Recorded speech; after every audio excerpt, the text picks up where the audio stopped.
Hello and welcome to this first episode of We Have No Idea What It Is Yet. I've been wanting to do this for a long time, but obviously a lot of excuses like all Malaysians do. But at some point you just have to say, you know what, you just have to do it, otherwise you will never do it. Rather than waiting for another year to start, you know what, let's just get it up and running. So yeah, this is it. I guess you must be watching this on YouTube right now. This is going to be a show where primarily we're going to talk about entrepreneurship, right? Entrepreneurship, business, digital marketing, anything related, because these are the kind of things that I'm passionate about and I'm really involved in, and this is what I do every day. And I think a lot of my friends also do the same thing. Today, to kick this off, we do have a very interesting guest, Mr. Vernon. Welcome to the show. Thank you so much. Right. It's good to be here. I haven't done a podcast in a long time. So at least you've done one. If I kaku a bit, don't mind me. I've never done a podcast. I've watched a lot of podcasts. But I usually watch a podcast on YouTube. Yeah. So I don't actually listen to podcasts on like Spotify and all that. I watch podcasts that also have a YouTube channel. But it's very interesting because there's so many things that you learn. First, you, Vernon Chan. I think if people have heard this name before, primarily for your blogging days, I think. So people recognize vernonchan.com as a tech blogger. Yeah. That's also how I knew you. Yeah. Before I knew, there are more to Vernon Chan than just a tech blog. Introduce yourself. Sure. Who is Vernon Chan and what is Vernon Chan and what is the brand all about and all the things you do. The interesting thing is that I think I met you in 2013 maybe through media, through blogging. I think it was like a Maxis event or Hotlink event. I think it was the social media festival, I think. Yeah, so I posted this photo I shared this photo in the WhatsApp group, and it was you, Ultimate, me, and another friend, Leo. I think it's Awesome Fest, if I'm not mistaken. Yeah, that was actually the first music fest. Yeah, that was actually the first social media festival in Malaysia, right? Sure. But I think people in social media now don't even know that happened. So that was 2013. But going back, I started blogging very early, like 2004. That was when friends read each other's blogs. Yep. And that was where you get traffic. Your friends will, I posted today, so come and read my blog.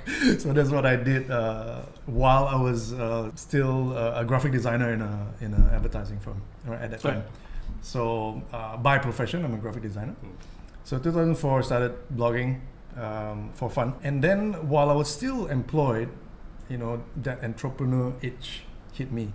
Although it's not my first company. But you started blogging first, right? I started blogging You started first. blogging and then you had that itch to become an entrepreneur. Yeah, right? so 2006, decided to set up a company. I had some freelance work at that time. I was still attached to another company. Decided to register that. Then joining a business network at that time, it was BNI. And then I decided that, this gives me like a good platform for me to take this seriously as a business. So in 2009, I decided to quit my job, register Scratchdisk Creative as a Sendirian Berhad in 2009. But while that happened, I was blogging very actively. Right. I took blogging seriously in 2009 because I said, if I didn't take this seriously today, I'm going to give it up. Right. So you were still a blogger, but you also started the agency at the same time, right? Yeah. People knew me and know me for vernonchan.com because I was so actively in that space, right? In the industry where you see me online, you see me on videos. Attending press events. So brands were I was very close to brands because of all these engagements, right? And while that happened, Scratchdisk was still running. So Scratchdisk was run by a couple of my partners. Who are still my partners right now. And along the way, being my entrepreneur self, I started a lot of other things as well. There were other companies. I started Level 5, which was like a conglomerate of other companies. We had a web agency, we had an interior design agency, we had another graphic design agency as part of the entire ecosystem. And you founded that? You brought people I was together, one of the co-founder. And along the way, even started a publishing company because we started a car site. And so we started Scratch Media, which was a publishing arm. The goal was to start up different IPs in different verticals. So is that still around, that group? No longer around because we kind of shut down the car guys to focus back on Scratchdisk. And now you're selling chickens, right? There's so many stories, right? Yeah. There's so many stories. So but along the story about selling chickens now? No, not yet. Let me go back. I co-founded a site called the Hype Geek. And so the idea was that the Hype Geek, we had a chat with the boys from Soy Chin Chow. So, here's another story. people often relate me to Sore Chin Chow, but I'm not one of the co-founders. Sorry. So Sore Chin Chow is a media, right? It's a web-based media portal. It's the number one tech portal in Malaysia. I was part of it, but not as a co-founder. Right. So I came in a little bit later.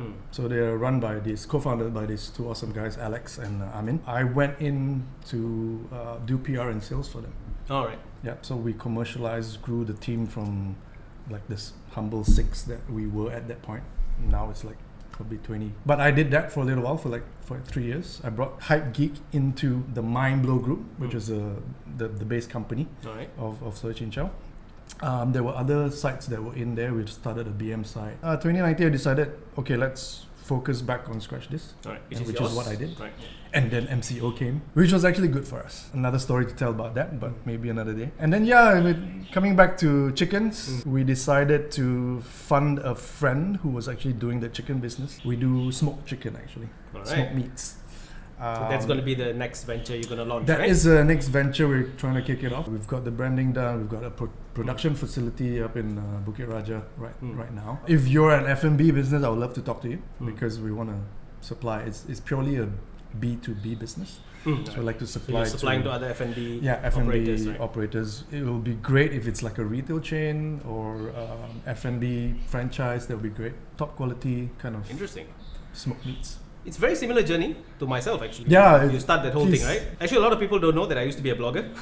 You were a blogger. I knew you as a photographer. 2006. Yeah, I knew you as a photographer. So I used to blog in like 2005, 2006, much earlier. Actually, my first blog was a manual blog. I wasn't on any blogging platform. I used to create a HTML page, hard-coded HTML page, which I'll upload, I'll link it, I'll do the preview on the homepage. So you click on it, then because I didn't know, right, there was actually blogging engines where things like, I think that time WordPress was not around yet. What was the popular one? There was another engine, very popular at the time, also similar to WordPress. I think it should be Blogspot from Google. Okay, Blogspot was the hosted one. There was another one where you install in your own server, so similar to WordPress. I forgot the name. It used to be very popular, but before I got onto that, so I was researching all that, and I actually got invited to LiveJournal by a friend, because that time LiveJournal was invite only. Yes. Either you pay or I think you have to even buy the invites. So a friend actually bought the invite and then he invited me. So that time was like a very elite group of people blogging on LiveJournal.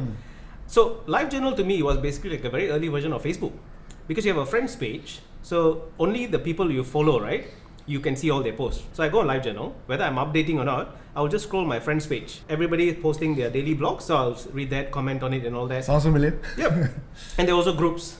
So actually, I used to be like part of the Manchester United group. I was actually one of the very active admins on the global Manchester United fan group and all that on LiveJournal. So it was a very active community, and I got to know a lot of people who I still keep in touch until today. But just that later, then once we had Facebook and other social media all came out, then LiveJournal kind of lost its traction, right? And I think at one point they made it open. Like when they opened it up, everybody came in and just became very saturated. Yep.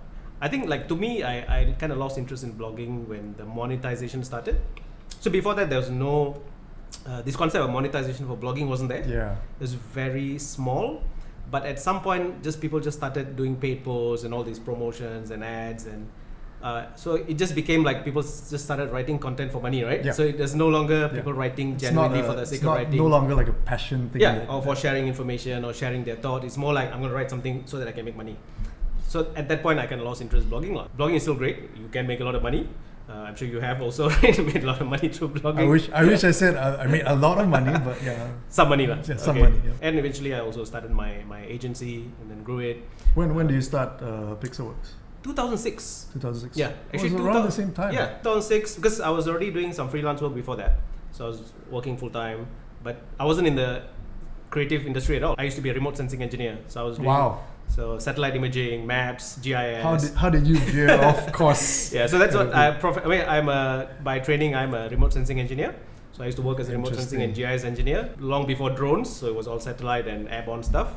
But as a freelance thing, I've always been like doing on my own, like graphic design, web design. I've been building like HTML websites since I was in like Form 4, Form 5 when I first got my first computer at home. But I never thought that would be a profession someday. Even when I was going to uni, right, I didn't pick like computer science or design or programming as an option. I wanted to be a scientist, so remote sensing was a better option. But just eventually kind of came back to that, right? Because that was a skill that I always had, and I was doing like freelance projects. websites for friends and all that. So at some point when I thought I'll run my own business, this was the easiest one, especially when you don't have a trust fund where you can invest into a business. Exactly. I mean, mapping business is out of question, right? It's going to cost you millions just to get it up and running.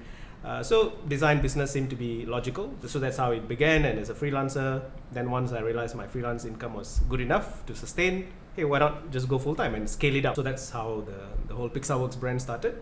So the question is, as a business and at that time even freelance, how do you prospect? How do you get customers? I mean, we had no idea, right? As a creative, we just wanted to do the creative work. Because also for me, right? Because I'm not from that background, right? I never worked in an agency, so I didn't have any contacts, right? So I never worked in the agency. I was not from the industry, so I didn't even study like design or computer programming in university. So even my peers are all like engineers. They're like mapping engineers. So I don't have a network of people who are from this industry.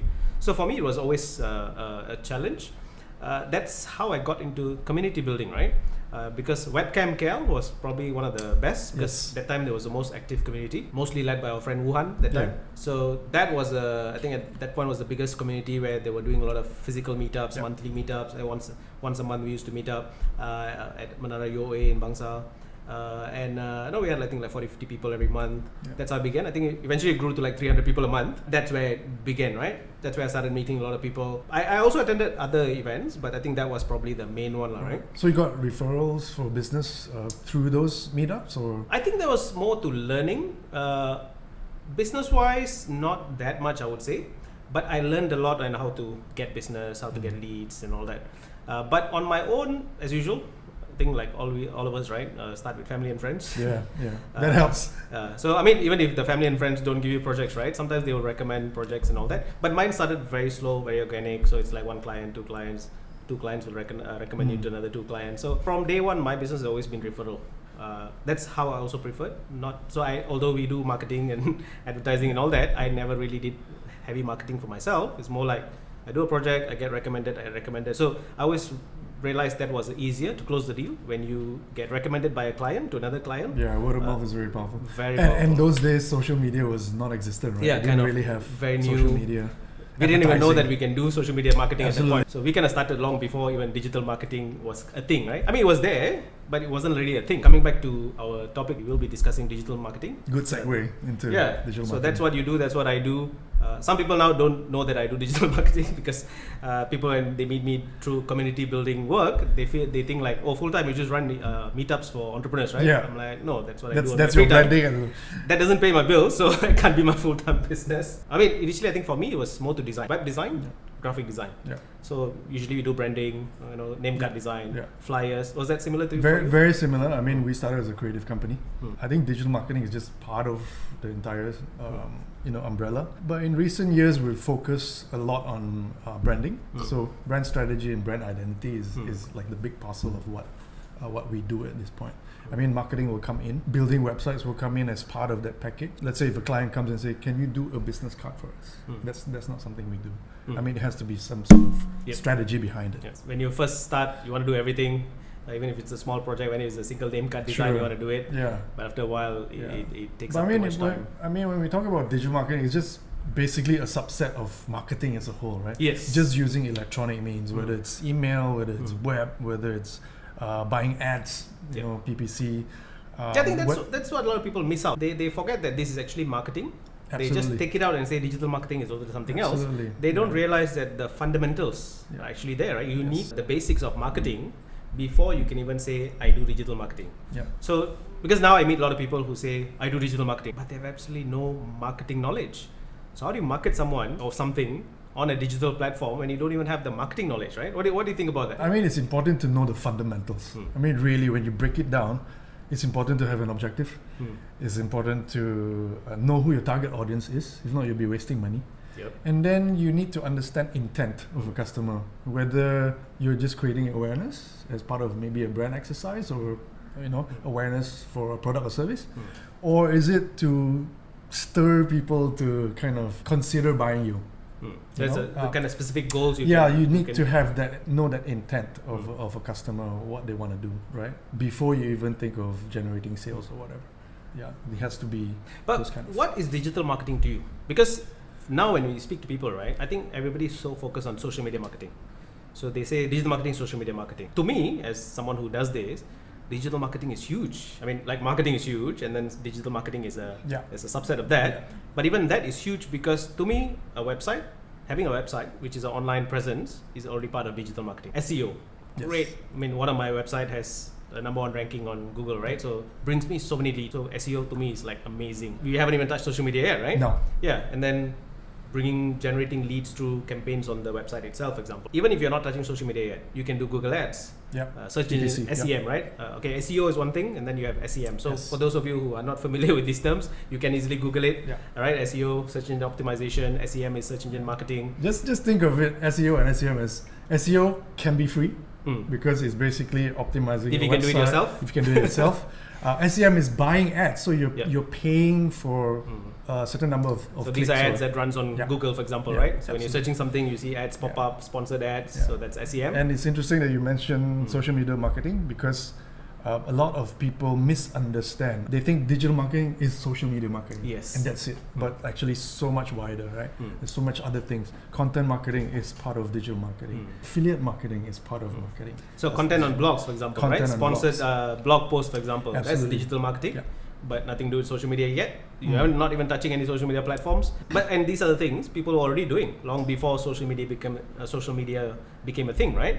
And it's just that people didn't label it as digital marketing. They just called it. I think at that time it was just online, offline marketing. Either you do billboards or you do online marketing. Yes. And then when social media. It's also interesting that you mentioned billboard because now there's digital billboards. Yes.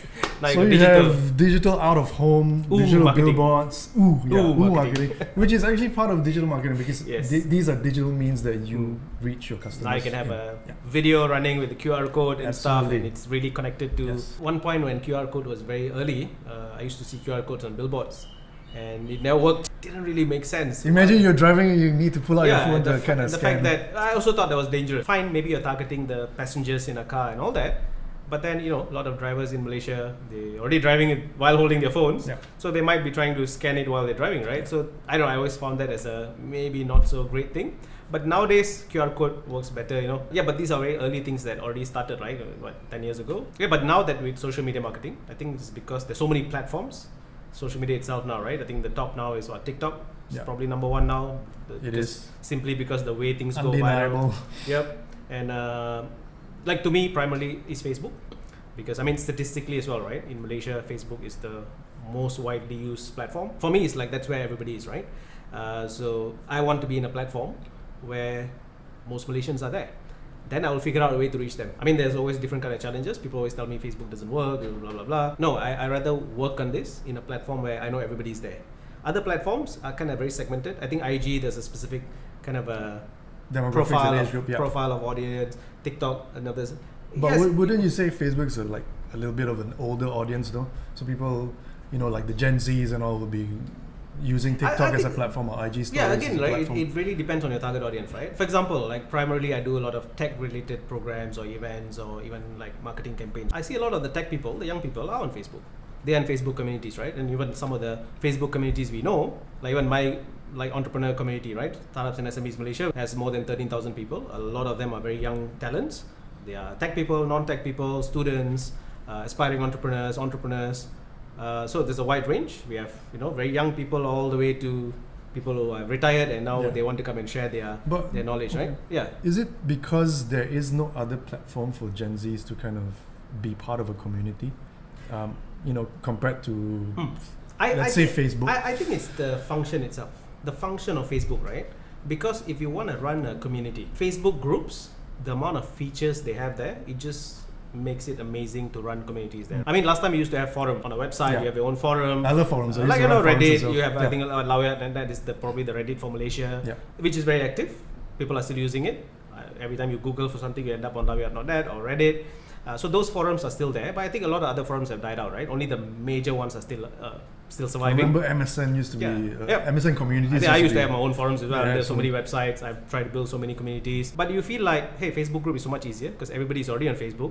It's so easy to just invite people. Like I said, right, again, to do it in a platform where the people are already there.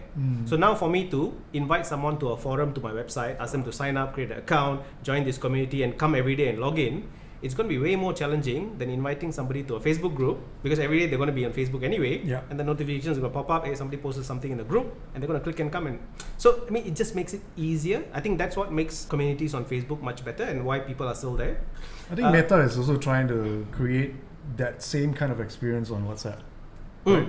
We're trying to do communities and all that on WhatsApp as well. I mean, in terms of the kind of content you can share and all, right? Just the Facebook groups just provide so many more tools. I think it's purely down to the functions and the tools that they provide. Sure. Because when you try to do it somewhere else, I mean, LinkedIn I think also has groups. It's just not the same, right? You don't get also a different crowd. I mean, it's more of a professional actually crowd. Right, the reason why I even joined Facebook itself, I was on Friendster that time. So Friendster was probably the first social media network. We're so old. Oh yes, talking about Friendster. Yeah. People might get deceived a bit. They think I look young. They think I'm in my 30s, but no, I'm not. Way older than that. So this is something I haven't shared with a lot of people, right? So I actually built a social media platform long before MySpace and Friendster. So I could have been, you could have been Mark Zuckerberg, but when you're poor, it's a bit different, right? We can't even afford to buy a domain name. So domain names at time used to be $35. I clearly remember. Right, so this is like probably 1998, 1999. So I actually customized the guest book. So people our age will probably remember. Yeah, the guest book used to be a thing. Yes. So every website used to have like a guest book where people can sign off, right? They can leave their name and email address and say, hey, nice website, blah, blah, blah. Because that time you don't have commenting and all those things, right? So guest book was a thing.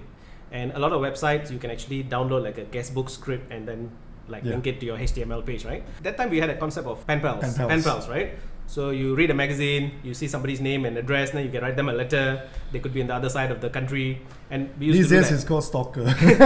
Yes. So last time people used to volunteer their information and their home addresses, their phone numbers. At that time, no mobile numbers, but house phone numbers. Yeah. And you can just say, hey, I like this person, I want to be their friend. Pen pals, you can write a letter. But I wasn't into that. So I had friends who were doing that. But to me, I find that a bit weird. To write letters, I'm not a writing kind of person. But I like that idea. I think I probably wrote like one or two just to kind of see how it works. To me, the digital option sounded way better. So I used the guest book to kind of create that same experience where you can now leave your name, address, or email address and all that if you want to find friends and people can connect with you. And that actually worked. So I had like hundreds of people who left their information. I contacted a lot of people at the time, of course using the home email address. We didn't have individual emails that time. We had one email address for the entire family. So you email people, they email back. So that was to me a very primitive social media network. How many users did you get in the end? A few hundred. But not enough for Yahoo to buy you over. No. Also, right, you don't have a domain name, right? There's no .com. So I thought like maybe I should put a brand on it. Couldn't afford $35. I was still in high school. It was just under like a free domain, and just eventually I went to university and they shut it down. Now I regret, right? If I probably built on that and kept it alive, it may have turned into something better. Because after that, suddenly you heard of MySpace, Friendster, and all this coming in. So I was on Friendster. Because I was on Friendster, I was losing out on all this invitation, right? Because everybody was organizing futsal on Facebook, and I wasn't getting invited because I was not there. So because of that, I have to join, right? I was forced to join Facebook. Peer pressure, pretty much. Peer pressure, but also because the tool, Facebook had that tool where you can create events. Friendster didn't have. So simply for that reason, I'm sure a lot of people like me also were forced to migrate at that point, because all the birthday parties and futsal events and everything, mama sessions were all being created. Because at that time, right, I mean even WhatsApp wasn't that big. So that was the only way you can create an event and then invite all your friends. Now you do it in a WhatsApp group. I think that's also how Facebook probably grew initially, purely because of the kind of tools they provided. I think Facebook's group is good. I think Facebook Marketplace is useful as well. These are basically just the two things that I use on my secondary account. The interesting story is, in 2016, I quit Facebook. So I had like probably 4,000 friends or something, or more than that. I decided to, that's it. I don't have Facebook anymore. I'm quitting. Backed up my data and just deleted my account. So I have a secondary account which I use now purely to manage pages and also for admin purposes. Yeah, admin purposes, and also to participate in the so I had two accounts last time, one to like admin stuff and one for my personal, and the admin one got blocked by Facebook. Because they said apparently every user can only have one, and you can't have a company account. Because now they have Meta Business and all, last time they didn't have. But they said, no, you have to manage all this using your one primary account, because we detected you have a duplicate account. They just blocked it off. A lot of people did that as well, registering a company account, as a Facebook personal. But according to their TNC, apparently it's not allowed. Everybody must have a personal account. You're not allowed to create you can't create a profile using a business profile. You need to create a page, right? But I see some people. Those were newer tools, I think, that But they I've seen, introduced. I'm actually seeing so many people with Still doing their it? friends profile, like the user profile with the company name as well, but they're not getting blocked. So I don't know how, Facebook, they never explain to you anyway. They will never give you explanation on why they do what they do. No, So we just have to kind of play by their rules, right? No, they don't. Yeah. But okay, so now that we've generally spoken about digital marketing, right, what do you specialize in this whole big? I would say our focus is on branding. We consult businesses on brand strategy, and part of that is obviously doing brand identity as well. So we do corporate identity, we do graphic design, visual communication, and then along the way, obviously we need to touch on marketing. So digital marketing is part of it, just a small part of it. We do consult on SEO a little bit. We have a couple So the of branding clients. for the digital platforms has to be kind of included into this brand identity. Yeah, right? I think branding as a whole, whether you're an offline conventional business or whether you're an online business or a startup, it doesn't really matter. I mean, the fundamentals are the same. We need to get that sussed out before we do any marketing at all. So the branding part of it needs to be done. Yeah. So that's where we focus on, and we've been focusing on that for the past few years. Yeah. So a lot of graphic designers now, right? They don't know the difference between CMYK and RGB. What do you think about that? It's a very common problem. I mean, because that makes me sad. Yeah, So it does make me sad, and to not have even basic knowledge about CMYK and the print process can be a bit of a disadvantage, and it's also very annoying for that marketers also don't know. So they'll be asking questions like, why is my corporate color looking different on a banner, out, right? and when it's printed on a letterhead, when it's on my business card, and then Even on different screen, right? I mean, if you're looking at an iPhone screen and a laptop. So that's something we need to explain along the way, and why there's a difference, and why we come out with a brand guide or a corporate. But that's the thing, identity. right? If the client, for example, doesn't understand, then we educate them. But I feel like when graphic designers, people who claim they are UI UX designers, when they don't know, I feel sad, because I'm like, okay, what are they teaching you in your universities or colleges, and next, how much effort have you put into learning this thing, this craft, before you go out and claim to be so and so? I also feel like nowadays people just claim to be anything, right? Like a graphic designer, if you're so specialized in print design, and then one day you just wake up and say, I'm a UI UX designer. You can easily pass off and say that I can design now interfaces and apps and all that, but you may not have the fundamentals, right? So I think this is just an advice to those of you watching, right? If you guys are graphic designers or you are UI UX designers, whether you design for offline, online, do learn these things, the fundamentals. I think is very important, because the moment you open your mouth and say these things, people can already judge you, right? They know whether you know what you're talking about. I guess, I mean, there's so many tools, so many resources nowadays, right? We have YouTube, we have whatever learning systems out there, which we didn't have when in our time. Right? Definitely. So it's no excuse to say that I don't know how, or I don't know. It's so easy to just Google something that you don't know about. Yeah, but that's the thing, right? And learn, right? Today, when you say I don't know, I feel like this is the lamest excuse you can give. Because even my kids, right? I mean, the kids are very young in primary school, but the moment they don't know something, the first thing is, "Apa, can you Google it?" Even they know, right? Because they don't have access to device all the time. But when they have access, they're like, "Oh, can I Google this?" I'm like, "Okay, Google it." But if not, they're like, immediately they're like, "Can you Google it? Can you find out?" I'm like, "Chill out, right? Later, I'll Google it. I'm doing something else." But they're like, "Can you Google it?" So they know that the information is there. Yeah, they know it's readily. Knowledge is out there, right? So even they know that it's not an excuse to say you don't know, when within a minute you can just Google and find this information. Unless it's not available, then you're like, okay, now maybe you need to go find a book or something, right? But if it's there, or ChatGPT, okay, if it's not Google, let's ask ChatGPT, right? ChatGPT will tell you. When people give excuses like that, as someone who's been doing this for a while, it makes me really sad. So, but for those of you who are listening, if you are not familiar, CMYK and RGB, these are actually color formats. So for printing, primarily we use CMYK, the 4 colors. And for screen, RGB, right? Red, green, blue, which is how pixels are shown, like how you're watching us now on screen, right? So every pixel on the screen is made up of RGB, and if you take a RGB format and print it out, the color is going to be just all messed up. So those kind of thing. Okay, now coming back to digital marketing, right? So this is something that I still hear. I mean, in the early days I heard this, but it's 2023 now. I still hear people saying this, right? Digital marketing doesn't work. Why do you think that is? But then you need to define what doesn't work mean. you're not getting the results that you want. Okay, let's just focus on social media marketing. So what's the objective here? So when you do social media marketing, are you using it to create awareness for something, or do you want to generate sales, which I don't really recommend? But yeah, so it's whether can be done, whether you create awareness for a product or service, you're spending an X amount of money and you're not getting the result that you want or you've targeted, then you need to define what that goal is and then adjust and see. So do you think they're saying this because they don't know what they're doing, or they've hired people who don't know what they're doing? Why do you think then people have this? I think sometimes it's a combination of both, or hiring the wrong people and having not realistic goals, maybe. Sometimes that happens, and you expect that you spend 100 grand and you expect to get 1 million eyeballs or something like that. It's really important what the goals and objectives that you set, and then tailor that. I mean, even in the early days, right, the focus was so much on number of followers, and then people started buying followers. Because the briefs that clients used to give out is, within 3 months, I need 100,000 followers, right? Or 100,000 likes on my page.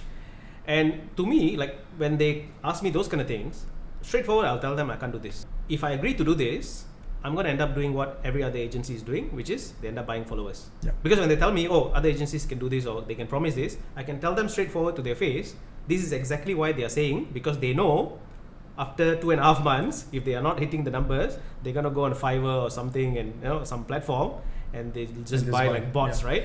I mean, now we know that it's really damaging for your... It is absolutely damaging because platforms... messes up your algorithm, right? Also, the platforms will penalize you, right?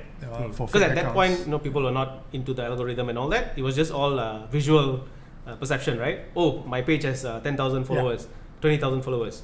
So I always refuse that. Probably I lost a lot of clients because of that. Because for them is, I want to spend this much money. End of 3 months, I need to show my boss 10,000 likes. Because it's always about ROI, right? What are you giving me for ROI, this money? Yeah. Because for them is when someone comes to their page, they want to see that, our page has 20,000 followers. But they're all bots. So to me, even before I even learned about how it affects the algorithm and all, to me, it never made sense. Because yes, you can show perception, right? Now, because you have 20,000 followers, maybe another 5 people will follow your page. Yeah. But who are you marketing to then? Every content that you're making, I'd rather have 5 people who genuinely know my brand and they're real human beings that I can potentially sell to, than to have like 20,000 bots or 50,000 bots there. So that never made sense. Till now, people are still doing it because I've seen a lot of pages when clients show me their page, when I just a quick glance, right? 100,000 followers, every post has 2 likes. Yeah. That I think you pretty much know. I think it also happens with people who are setting up their social media accounts as a new social media account. You're trying to grow it.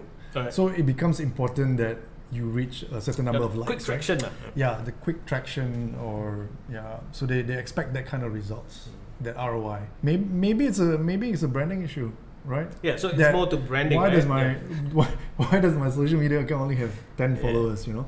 And how is that credible as a brand? So becomes an account. Yeah, so that's one thing. I mean, I wish more people understand this. How it affects your algorithm as well. Like, for example, let's talk about Facebook page. Facebook works on a sampling method, right? So this is something you guys should know, right? Whether you're a professional doing digital marketing or you're a client, you're paying someone. If you have 10,000 bots on your page and maybe another 10,000 real people, right? But when you post the content, Facebook shows it to maybe 2% now. I think organically they show to 1 or 2%, right? 2% is quite high. Yeah, 1% I think. So they will, a lot of people don't know this, right? So Facebook will first only show it to 1% of your audience, and they see the reaction, right? So if the 1% react to it, they like it, they comment, they share it, then the algorithm will help you to reach out more people. So what happens is Facebook only shows it to the bots. So the 1% ended up the bot accounts. The bot accounts will have 0 reaction to your content. So you would have probably spent 50,000 to produce a beautiful video, and then when you upload it, it's shown to bots, and the bots don't react, and Facebook algorithm will think this is a crappy content, and then you'll get 50 reach organically. Yeah. So you've just wasted so much of effort, money, time, everything, just because you have bots. So I always tell clients, if you have bots on your page, if you even suspect that the previous team or agency, whoever have bought bots, just delete the page. Delete the page, start from 0, because otherwise it's totally pointless what you're doing there. So I think people should realize this. So if you guys are still buying likes for your clients or bots and all that, please stop doing it. You'll just mess up the whole thing. If you didn't know about this, just read up more and learn.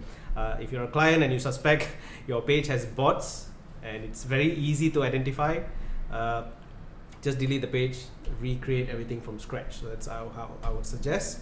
But if you need to learn more, you can always read up on this, right? Yeah. But the other thing about people people who don't know what they're doing. What do you think about that? People who, I think nowadays everybody claims to be a digital marketer. Anywhere you throw a stone, you'll hit a digital marketer, right?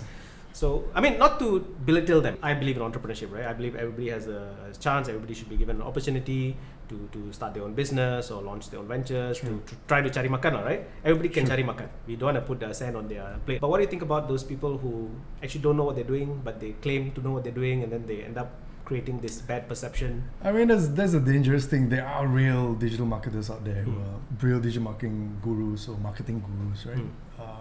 A couple of which, you know, I look up to, you know, people like Seth Godin or, you know, Guy Kawasaki, you know, these kind of people who are really the gurus of marketing. And then you get those where you see on FB ads, where those digital marketing gurus, YouTube where you ads. say, we will guarantee you an X amount, you know, we guarantee you certain results, but sign up for my masterclass, you know, the kind of thing. So we get a lot of that. And how do we avoid that? I think to avoid that, we need to set our expectations realistically. You know, have realistic expectations. What do we really want to achieve? I mean, is this the fast track that you're looking at? Whether these guys are credible enough for you to approach. But primarily, they are into training, right? They don't want to do digital marketing for you, right? They want to focus yes on and training. no. I think there are some who are the product, or some who don't have a product, so they are the product. Or there are some who have a product or service that they're trying to sell. So it depends on who you're looking for. I rather they have a product to sell or service to sell, rather than they selling themselves. Yeah, just upselling their training programs. As a training program or a masterclass or something. Do your homework, do your research, and if it's, I mean, it's a lot like an investment, right? If it's too good to be true, it's probably not real. So do your homework. DYOR, do your own research. Yeah. We know digital marketing works. We know social media marketing works. We've seen it, we've done it, and that which is why when people say digital marketing doesn't work, it frustrates me actually, because I feel like you haven't done enough research or you haven't studied this enough to even make that claim. Because if you go out and actually see it, it works, because we've seen it work. Social media, I think in 2013 probably about where it started, and now it's been about 10 years. And people are spending way more and more money, right, on social media marketing. They're spending a lot of more money also because organic reach is so crappy, right? There's less and less organic reach. Actually, there was something that I want to talk to you about organic reach. Is it even real anymore? If you look at an IG timeline, if you look at a Facebook timeline, organic reach is crappy. I think it's because the they platforms expect you to buy. The platforms ads. are hustling you, right? Basically, because I think they are trying to force you to pay money. But I feel like that's where, as digital marketers, you have to be more creative, right? So now that you know the platforms are kind of stifling or whatever, kind of suppressing your likes, so instead of just complaining, hey, it doesn't work, you gotta be creative and how do you, innovate, right? I mean, obviously, 10 years ago things were different. 5 years ago, now the platforms will keep evolving, changing. Or even if you need to move platform, right? If you feel like, okay, for my particular campaign or product or the audience that I'm looking for, I can't do it on Facebook anymore. Now, how about other platforms, right? Are they on TikTok now? Are they on Instagram now? That's where, as marketers, you have to keep evolving as well, right? The trade has to keep evolving, rather than just say it doesn't work. Which is why if clients say, okay, to a certain extent, I'm okay, maybe you have had a bad experience, or but I think as digital marketers, you can't say that, all right? How would you educate a customer, like you mentioned earlier, about them wanting to increase their likes or their followers? How would you educate them and say that, hey, social media is like an engagement tool. What you want is maybe build your brand and your voice through social media, and not so much about marketing dollars being spent for ROI. I'm a bit old school, right? So I like things to be genuine. I mean, we come from the blogging days, right? So content is king. So to me, I always believe in that. Content is king. That hasn't changed. Platforms, tools, everything can change. Algorithms change. Content is king. So I think as long as you keep your content genuine, sincere, straight to the point, of course you have to fit into the guidelines according to the platforms and all, right? Facebook has their own guidelines, TikTok has their own guidelines, and if you do that well, they will reward you. So I believe that. So even Facebook, right? I think a lot of people miss out on the guidelines. Facebook has actually very strict guidelines on organic content. But if you follow that well, they actually reward you with the organic reach. But the problem is the guidelines keep changing very fast. Even once I had this thing, the month before, one of the ad, which was organic and also paid, it was the top performing ad, the visual. The next month, it was blocked. So I'm like, what is the problem, right? I mean, if there's something wrong with the visual, how come last? So when I then did the investigation, found out there was this thing, the new thing they introduced at the time, non-clickable elements. What? I mean, when you do graphic design, right? Even on a printed standee, you would have seen a search box. Okay. Search for this, and then there's a search So box, like right? a button, sometimes just a fake button. Yeah, so either a form field or a button. So a form field or button, you must click and fill up or click to submit, right? But when you do it on a visual, it's not clickable. Or when you print it out, it's not clickable. So Facebook considers that as non-clickable element. I mean, we do it for aesthetic purpose. So if there's a search field or a button, they will consider that as this visual is not good. Because you're misleading people. People. But to us, they're going to click on anywhere, right? So we just put a button there for aesthetic purposes. But it was just introduced right in the middle of it. And we're supposed to learn on our own, right? Why it doesn't work and all that. Even the content itself, things like, for example, Bumi properties. In Malaysia, it's a normal thing. For Facebook, they consider that as discrimination. Ooh. Because they don't care, right? They Isn't that marketing though? Yeah, but for them it's finding a target niche and no, but for them in their whatever universal terms and condition, when you separate based on a race thing, so for them it's discrimination. So the moment in your content, in your caption, you put we have Bumi lots available. One of my clients' account actually their ad account got blocked because of that, because they repeatedly kept putting that, right? And they got blocked off, right? But it took a long time for us to even find out, because Facebook never answers directly. They don't tell you what you even did wrong. No. So it takes a while before you even figure out that what you did wrong. You kind of learn those things and do it properly. They do reward you. I feel like if you can follow Facebook's guidelines properly, it kind of works on other platforms as well, because they kind of standardize the content guideline. Content is king.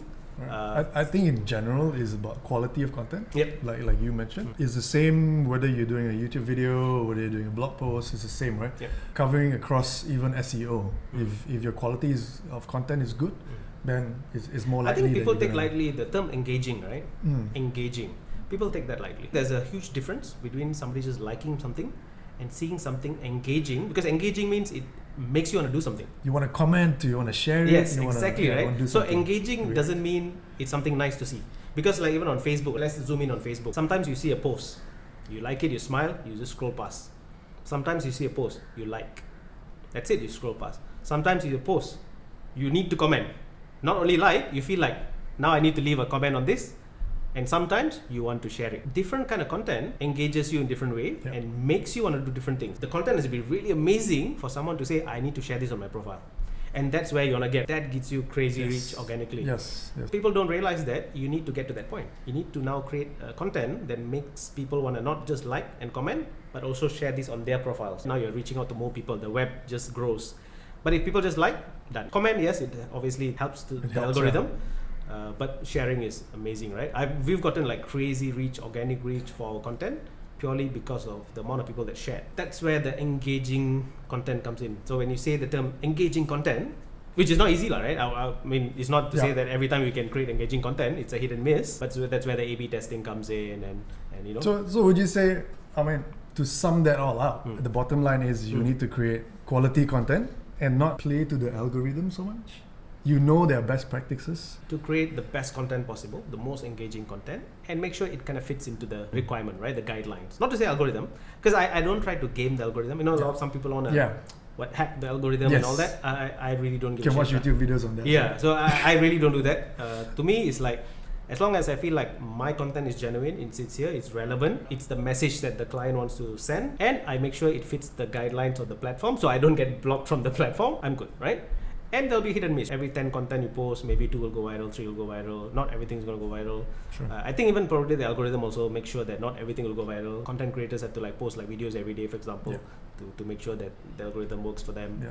But yeah, I think. I mean, I hear YouTubers complain all the time about algorithms, right? It's like, also, I think YouTube my video is doing crap today. What's going on? I think YouTube changes the algorithm very frequently as well. Yeah, but that's, as digital marketers, you kind of have to keep up with that trend. Absolutely, right? Yeah. But do you have any like interesting projects you've done you'd like to share? Digital marketing case not studies? Recently, unfortunately, I don't have anything to share in terms of client work. No buying likes for sure. Any projects that really gave like good ROI in terms of traction, reach? We've managed brand pages and increased in terms of followers and stuff like that, but that was really organically through content marketing. We've got an oil and gas company for our clients, even retail brands. We had a couple of retail brands that we helped. One was to manage negativity actually, so that was something that we helped along the way. Through social media mostly. Yeah, no digital marketing interesting case studies that I can share really at this point. How about you? Actually, the best story I can tell to say that digital marketing works, one of the projects we did just before COVID. I find this interesting because it wasn't a digital product, brick and mortar business. This requires people to close sales face to face. It's not something where you can just click and go and fill up a form and check out using a credit card, because it's a big ticket item. My client in whole of 2019 sold worth 9 figures. Not 7, not 8, 9 figures. Basically, it's leads. Generate leads through social media, mainly Facebook. Leads go into physical interaction, and their salespeople close the deal, right? But the digital marketing brings the leads, and then the salespeople close the leads. That shows you that digital marketing works for anything, not just digital products. Obviously, digital is easier. You can click, track, you know exactly how many people check out. Yes. Yeah, from the point they click on an ad to the point they check out from your shopping cart, you can track everything. The amazing part was 90% of those leads they closed came from Facebook marketing. 10% still physical and all that, right? But 90% of those leads came from digital marketing, mainly Facebook. Warm leads that was generated through the ads and the organic content, where people fill up the lead form. They basically gave us their email and phone number. Email is a bit easier usually. Phone and email. Name and email. Name, email, and phone number is a bit harder. Somebody gives you their phone number, their mobile number. It's definitely a warm lead. They want you to call them. The process then happens on the other side, right? The salespeople call them, WhatsApp them, contact them, get them for a face-to-face meetup, close the deal, and within a year, 9-figure sales. Did you have to adjust your campaign as you went along when you got more data about your customer and stuff like that? Because when we initially doing it, we didn't have an idea, right? Because we didn't get the numbers on the sales. So we only got it at the end of the campaign. Even I didn't expect those kind of big numbers. But what we did was based on the cost per click and all that. So we tried to optimize that. Because my challenge was when I first got that client, so I told him, you don't have to spend more money now. I'm not going to ask you for more money. Give me the same amount of money that you've spent before. You'll optimize and see how I will see whether I can get you more clicks for it. So that was my challenge. And that's what we did. So we tried to optimize the ads. We tried to bring down their cost per click, cost per impression, and all those things. So we never had any idea on how much sales were actually happening on the other side. Because it's entirely up to the sales. So at that point, my KPI is just leads, right? Every month, total, how many leads am I giving you? So as long as I'm giving you more leads, I'm like, okay, I'm happy. But at the end, when we actually found out how much sales they made, I was like, wow, it's crazy. And that's just one example, because I like to give that because it's a brick and mortar business. And for digital, usually it's a bit easier because there's so much more optimization. You can do A/B testing and things like that to increase your sales. Which is why when people say digital marketing doesn't work, it's like, to me, it's like, no, it does. Just have to do it the right way. I mean, you can say that about any marketing channel, right? Yeah. Marketing doesn't work. Why? I'm sure even billboards, if you don't do it right, it won't work, right? Absolutely. The worst thing about billboards is that it's not trackable in terms of actual numbers and eyeballs. Because some of the bigger clients are national brands, they treat social media like a billboard. Basically, their guidelines for social media content will be similar to what they would put on a billboard. It's very one-way, it's very old school. Yeah. This is our branding, we want to put it out this way, and we don't care how people react to it, right? But the difference is, now within 2 seconds, somebody's going to leave a comment that if they don't like what you did, you will know. On a billboard, nobody can say it, right? I'm going to drive off and just probably curse at your billboard and just drive off. But now, if it's on social, immediately somebody's going to like it or whatever, dislike it or downvote it, or they're going to leave a comment to say, hey, this is stupid, or this is offensive, or I don't like what you say. Okay, so just to summarize this digital marketing topic, what are the most popular questions, especially when you're like talking to new entrepreneurs? How much money they should spend on digital marketing, or how do they even set a budget? Do you have a formula for this? I love this question. I get this all the time, whether it's startups or SMEs. I would say there isn't really an actual number, but a good guideline would be 10% of a revenue or 10% of a budget or annual budget. For startups, if you're VC backed already, you can afford to spend more, maybe 20 to 30%. High growth, high scale up. Exactly. So that you want to spend more. But for SME business, I think 10% is fair. 10% of revenue should be a conservative 10% number. is fair. If they can afford more, then probably obviously. And also, again, it depends on your objectives, or what is the marketing objectives. Is it for brand awareness? Brand awareness is something that I think you should do like over long term and constant. If you want to do spend money on just marketing campaigns in spurts along the way, then it can be like 10%. But I think the important part is setting the budget first, because I think this is what a lot of people don't do. Objective and budget, I think is important. Even the ones who are already in business, already have revenue. What's your marketing budget? Don't have. No idea. So we just spend whenever needed, right? That's great, but I feel like if you have allocated the budget, then you know exactly what you can do. So you know your limits. So I think that's what I will also advise a lot of people. If you made like 100,000 this year, like you said, 10% of revenue, you know for the next year I'm going to spend 10,000. Yeah. But now what can you do with 10,000? You already know that there's a limit. That's how much I'm going to spend. But suddenly, if you see like your sales are skyrocketing the next year, maybe you want to start a bit spending more. But you know your minimum 10,000 you want to spend. Then you can say, how much am I going to spend on ads. How much am I going to pay influencers? 10,000 maybe doesn't get you a long way, right? No. It's quite limited. So this year, 2023, you made ringgit 1 million. And you say, okay, 10% I'm going to allocate for my 2024 marketing budget. So now you have 100,000 to spend. You can do way more. So for 2024, instead of trying to crack what I'm going to spend on each of these things, you already know I have 100,000 to spend. It'll be so much easier now, whether for yourself or your marketing head or even the agency, right? When you speak to an agency, you say, hey, I'm going to give you 50,000 this year. What can you do for me? I feel like that is I think that's approach. a better approach. Yeah, I feel that rather than say, oh, we don't have a budget. Please do this for us, or please propose. Yeah. And then you propose a 1 million idea, and they only have like. But that's the challenge for me, right? Because I wasted a lot of time in the Yeah. early days, right, doing this. But nowadays, I just tell the client, Give me a budget. No point for me to give you a price or a quotation. I can do this for 10,000, or I can do this for 100,000. It's just a scale of it, right? How grand, even if it's an event. You know, a simple event, yeah, you can maybe spend 20, 30,000. You can do a simple event for like a few hundred people. If you have a bigger budget, now you can have laser lights, you can have smoke machines, you can have maybe a celebrity MC. Yeah. So it's all about the scale of the event, how fancy or how grand you want to be. But if you only have like 20,000 to spend, you can't do that because the MC is going to cost you 10,000 already. Then comes back to the scale. But can it be done? Yes. Smaller project, smaller budget can be done. And then you got to be creative along the way. And also who's going to do it, right? Yeah, exactly. Because, I mean, different agencies or freelancers work in different budget. If you only have 20,000, there will be somebody who's willing to do something for you for 20,000. Exactly. But if you now have 200,000, maybe a bigger, better agency or somebody more talented would want to take up your project because now it's within their range. So I think that's also something the entrepreneurs will look into, because you can't go for the best in the business and then have a smaller budget. If you have a smaller budget, there's always somebody who's willing to. I probably can even recommend you somebody, a freelancer, who's willing to take up the job. Well, maybe somebody talented who's comfortable with that kind of budget.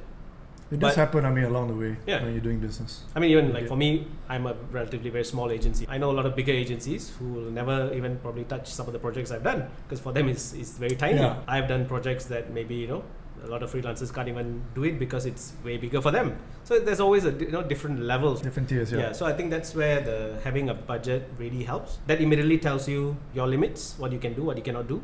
And then also to approach the right freelancer or agency who can take up your project. Or even if it's an in-house guy. If you have a marketing person, you have hired an intern to do your social media, like how a lot of people do it, hire an intern and expect them to run the whole social media marketing department. But still, giving them a budget really helps. On this subject, if a client were to approach you and say, do you have like a rate card where I can, like a menu where I can pick and choose what I want?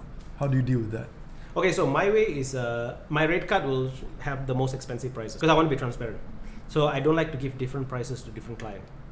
You may give discounts. So that's Budi Bicara, based on Budi Bicara. I don't have different rate cards for different clients because I've worked with startups all the way to MNCs, international clients, government agencies. So obviously the scale is different, the level of commitment required is different, the demand is different. You can't charge the same thing. But my rate card will show the maximum price. If I'm working with a smaller client, I know they have a smaller budget, I will tell them, okay, this is how much this costs, but for you, I'm gonna work on a smaller budget. So I'll make sure I'll cut and show the price. So does that also mean you scale down in terms of deliverables?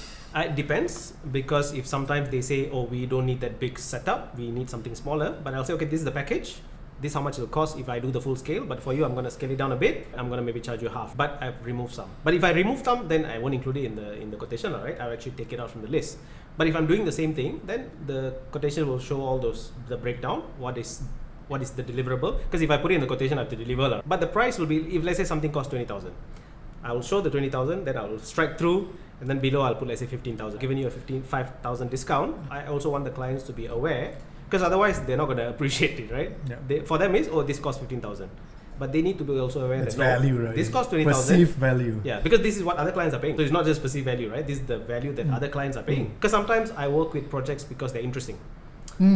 Because sometimes some projects may pay you a lot of money, but the project itself doesn't give you that satisfaction. It pays the bills. In terms of the your creativity and your passion, it may not be something you relate to, but you do it for the client. It's the client's business, but you want to do your best for them. But personally, you might not feel like that's interesting or engaging to you. But there might be another project which is a smaller budget, but the project is really fun to do it. It creates a new learning experience for your team as well. Because you have a team of people who are graphic designers, copywriters, video editors, and you want them to do this because that will give them a learning experience. End of the day, the budget itself is not as big. As business owners, we can choose. So I do take up certain projects based on that. Sure. So talking about interesting projects that you come across, right? Would you consider a model where they can't pay you this X amount, Mhm. but you can take equity in that business because you find it interesting, right? I find that some... Have you done that? I haven't done it yet, Okay. but I am considering... I've had a lot of offers like that, but I made it a policy not to take Okay. it.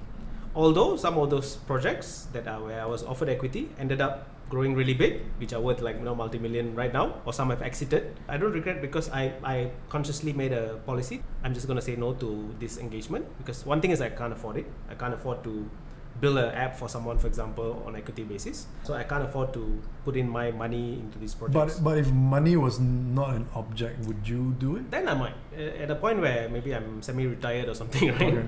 Maybe I might, right? Okay, I mean, also 10 years ago, I obviously couldn't do it. Right? So when I was offered, although I was interested and all, so my offer to them was very straightforward, right? Great project, I love it and all that, but I can't afford to, fork out my own money to build this. So as long as you're willing to pay for it, I'm happy to build it for you, but you hand over, right? I mean, I hand over to you. Because the model is very... I mean, it's an interesting model because it's almost like you acting as an accelerator, right? You incubate these people, you help them build it, and then you own a little stake in it to help them grow at least. But I think another reason why I made that policy, because I've seen this fail many times with other people. A lot of people do this, right? They say, okay, I build this app for you, maybe you pay me half of it, another half I'll take like 20% equity. But what happens is, the moment now you get busy, or another big project lands on you, where does your commitment go? So this is where people get messed up, especially if you have a small team. I have equity in it, I get maybe paid half on it, cover my cost. But now another bigger client and comes and says, hey, I want you to build an app for me. The budget is double. Now I'm giving you $1 million.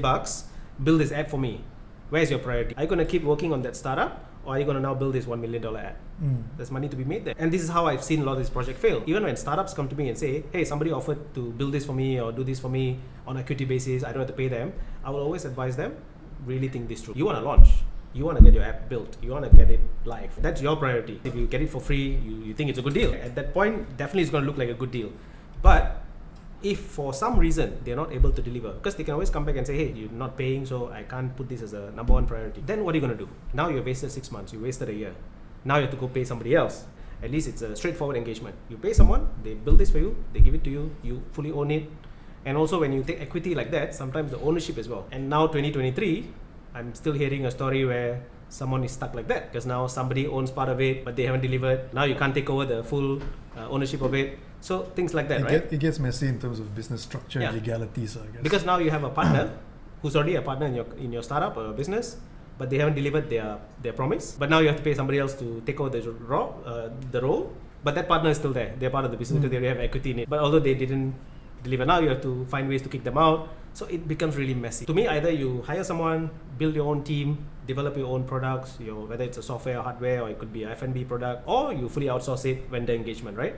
You outsource to someone, they are your vendor, you pay them, they deliver, you own the brand, everything. The moment the partnership comes in, it can get a bit, especially the partnership between business to business. Yeah. If you're bringing an individual as a partner into the business, it's different. Then now they are your co-founder. But if you're engaging another company and then giving them equity, I think that can get very messy. Personally, I would go in as a company rather than go personal, unless I really find that business really interesting and something that I want to be part of. Put the business entity in rather than my personal liability. That's why as a venture builder model, I think is different. But I will do it, I think, in a different way, different format than more as me as a venture builder. Because I've seen some, examples out there, so it's like actually something to consider. Like with my agency Pixarworks, we built one of the earliest OTT platforms, which was actually built for a startup, which eventually got acquired twice, and now is one of the very popular web TV platforms that we have now. We actually built it for a startup. So, but that one we got paid. Like I got paid my retainers to build the whole thing. But that was more like a vendor relationship rather. But I was also offered equity. So part of the negotiation was. But you refused? Yeah. So either I take the full amount, or I can take a lesser amount and then take equity. But I also felt at the time, although the client was quite established and I know they have money and all that, I didn't want to take that risk. One thing is whether can I deliver? Because if I take lesser money, that means I'm doing it more on a cost-based price. And I can only see a profit if someday they exit or they grow big. I said no, I would prefer a more straightforward engagement where you just pay me for it and you fully own it. Someday you guys make millions, right? I'll be very happy for you, right? I'll clap hands. I mean, we built the platform, we did the marketing, we did the digital marketing, we signed up thousands of users, and eventually they got acquired. People who acquired then got acquired and they also cashed out. So a lot of people made money in the deal, and I made my money as well, right? So I'm very happy. No regrets at all. I like those kind of engagement, very clean. And a few other startups as well. So even some of the startups, like founders who used to attend my Open Coffee Club KL, which eventually became the Startups and SMEs Malaysia.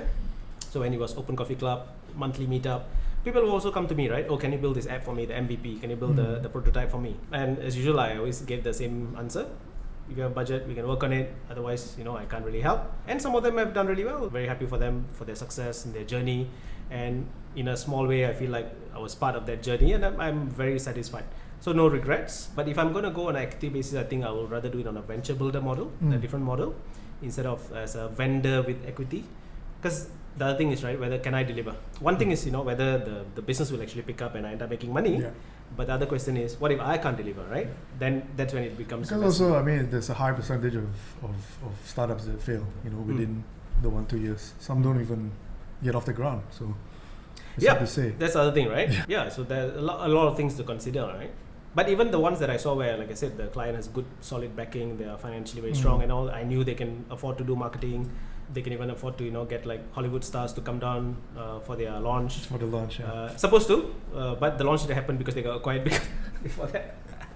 Otherwise, I would have. Which is a good problem. Yeah, I would have met some very interesting Hollywood stars that I actually like. So those kind of interesting projects, definitely I've seen those opportunities. Hindsight, we can say, right? Oh, I wish I was part of that. I would have made like a lot of money, but at that point it was live life without regrets. But then you also see a lot of other projects where people offered you those kind of opportunities and they fail. So you don't know which one is going to work. Can I afford to go and do all these things for free without money? I would say no lah, because I don't have those kind of resources. So it's not like I don't want to do simply because I don't want to do. It's also like, I need to make sure my cash flow is good. I can afford to do this. I can pay my salaries, my staff salaries.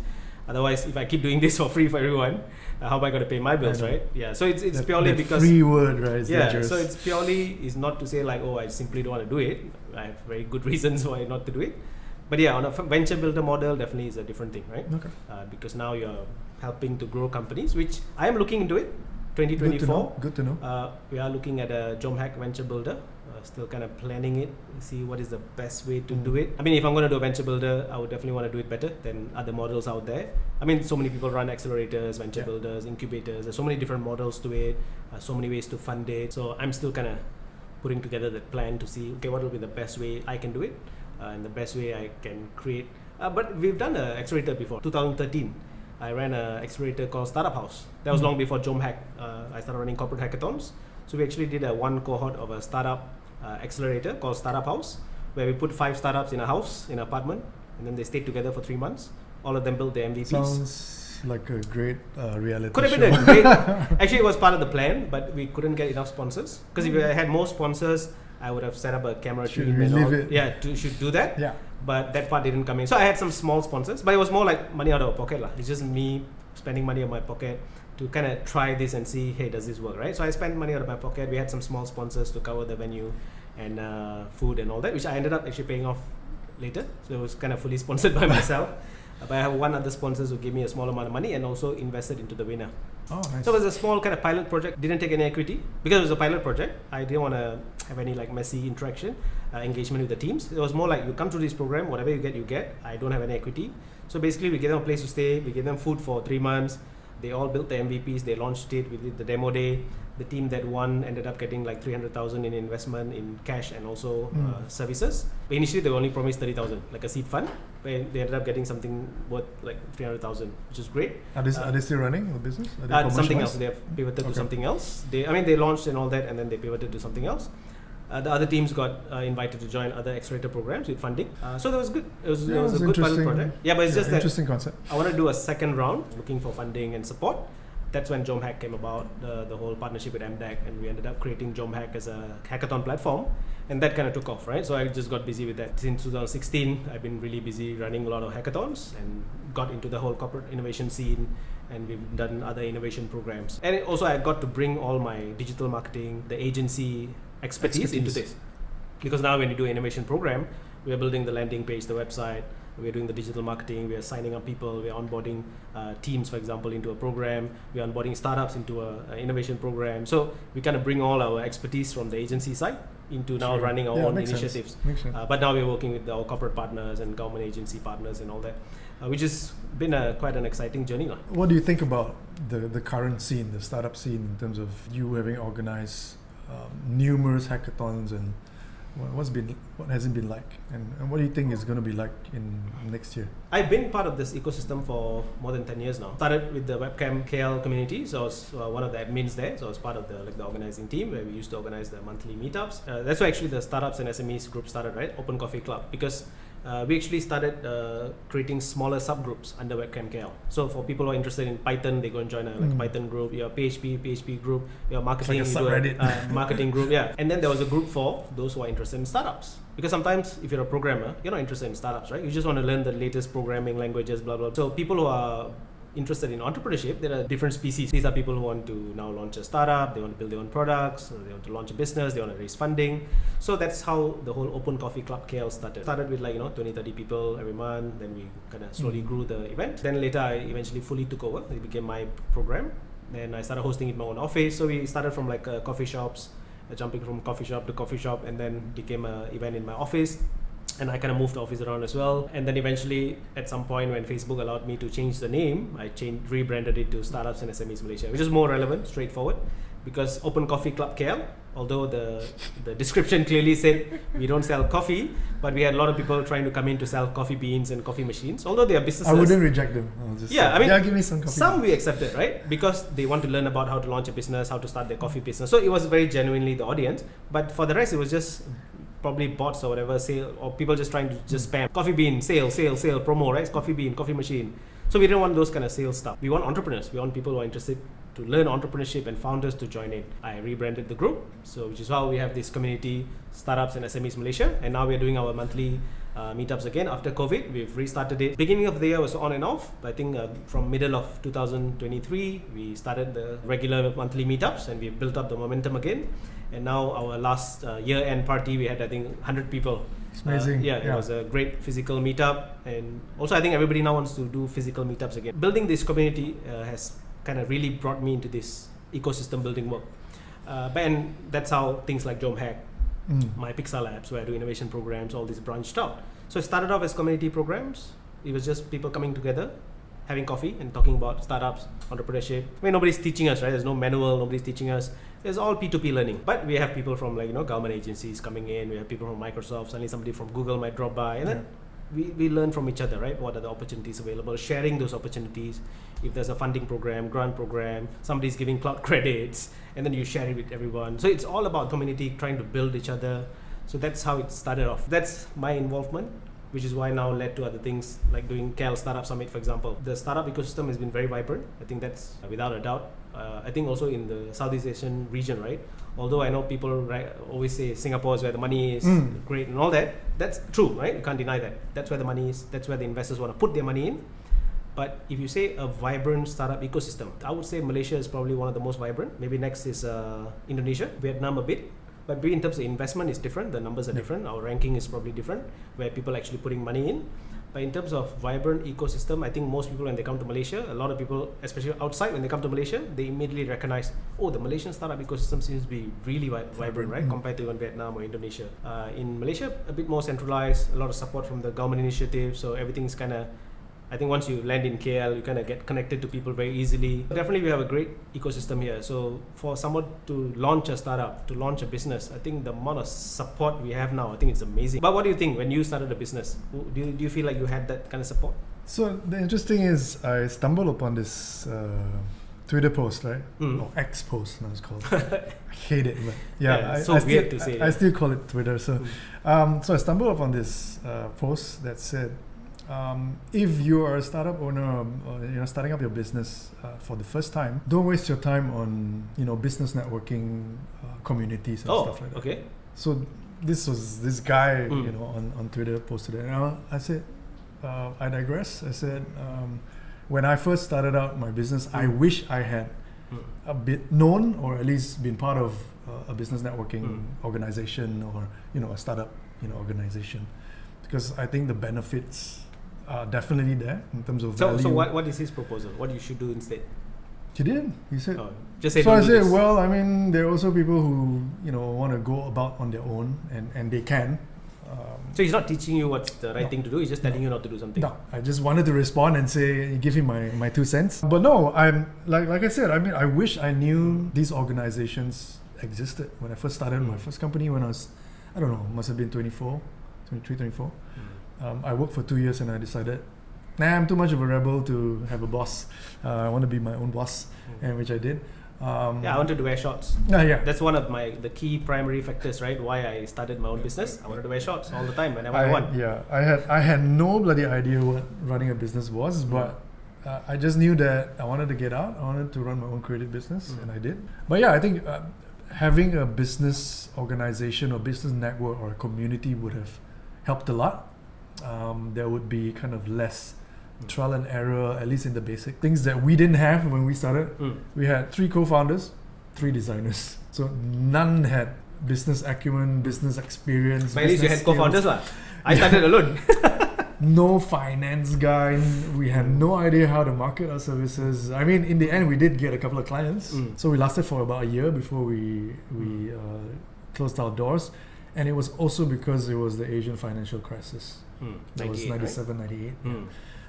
But that spillover effect still ran, 99, 2000. 98, I was doing my SPM, so I was still safe.